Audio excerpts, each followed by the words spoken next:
Well, I've come here to respond to questions that have been raised in my inbox, and especially the responses from the last video that I posted yesterday. A lot of you are asking why I left Ndindi Nyoro out of that picture. It's because Ndindi Nyoro is not a candidate for deputy president once Rigathi Gachagua is impeached. And I'll tell you why. The president likes people who take responsibilities or responsibility for their actions. He likes people who own things. He likes to see people take up things and execute them. I know there's this talk that the president wants to do everything, but on this, I'll tell you why. What I'm speaking about is related to Ndindi Nyoro not being a candidate, not even being in the top three. Is because one of the things that hurt the president so much in this country is the Gen Z demonstrations. I mean, these guys almost took over this country from the president. And it was because of the finance bill. Now, the finance bill had two people who were the image of this bill. Now, it had Kuria, the MP, the Molo MP, Kimani Kuria, and it had Ndindi Nyoro, who is the top of the budget committee. So, the president was put on his defense to the extent that he didn't sign the finance bill because of the Gen Z, and yet he was left alone.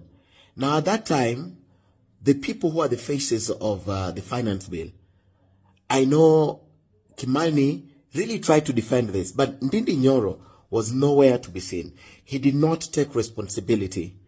He sort of was a coward. He did not own this process. They left it to the president. I mean, at the time of crisis, that is when you know who a person is, how they handle the crisis, how they deal with it, how they respond to it. Now, that was a time of crisis that Kimani Kuria, whose house was burned, and Ndindi Nyoro needed to own this document. And not to the exclusion of other people. They needed to own it and take responsibility and look like it's ours.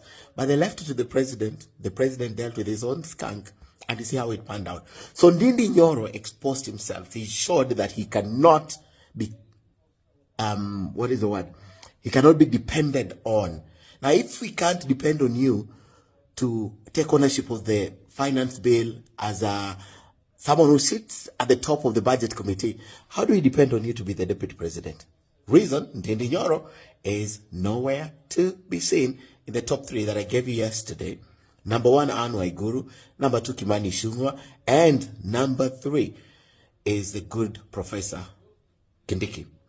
Now, before I end the video, I'd like to tell you something. Now, a lot of you are also asking a question about what next? What next after next week on Tuesday?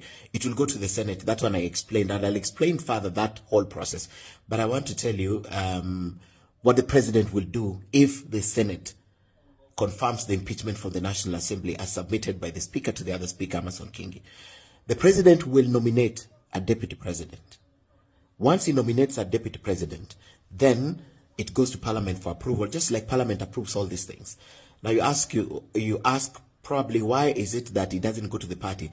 It only goes to the party because the president at that time as a candidate is running for president. Now he's president. Now once he's president, the party does not vet his choices. It doesn't go back to the party. He is the president. So the president will nominate one of those people I have mentioned.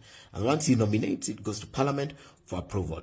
In my next video, I'll be explaining to you the whole process and why it had to be this process. Bye.